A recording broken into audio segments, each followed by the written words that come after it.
Hi again, I'm Carson from GWG Games, and today's game I call Qwerty.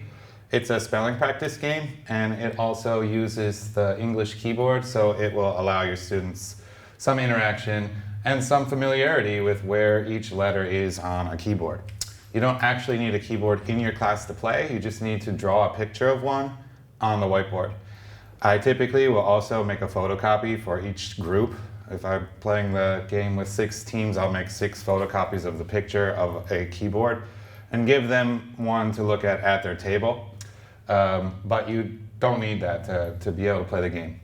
What you do is you separate the class into manageable teams, maybe 4 or 3 or 2 kids working together is probably better. And you give each team a scrap piece of paper that's going to be their answer sheet.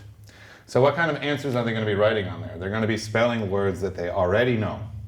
But not just any words. So you're going to use the keyboard to show them what letters they can use. So we'll split the keyboard, let's say, right down the middle. And you tell them for round 1, you're going to have 1 minute to use any of these letters here, any of these 13 letters to spell any word that you know. Ready, go. You count the time for 1 minute, and after a minute is finished, stop, pencils down. And you, the teacher, are going to go around the class looking and making sure that they've spelled words that are actually words, but spelled correctly, using only these letters. And they get a point for each one, or you can score it however you want. That's how I play. Round 2 would be the same thing, 1 minute, but use maybe this side of the keyboard. Or you can divide the keyboard in any way that you want. If you want to just have them use this top row here, then they can just use these, 10 letters.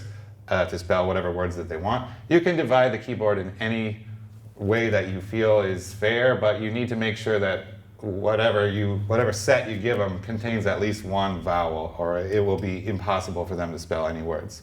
So normally I'll play maybe 4 rounds, add the scores up together, and whichever team has more points, they're the winner, and that's the game.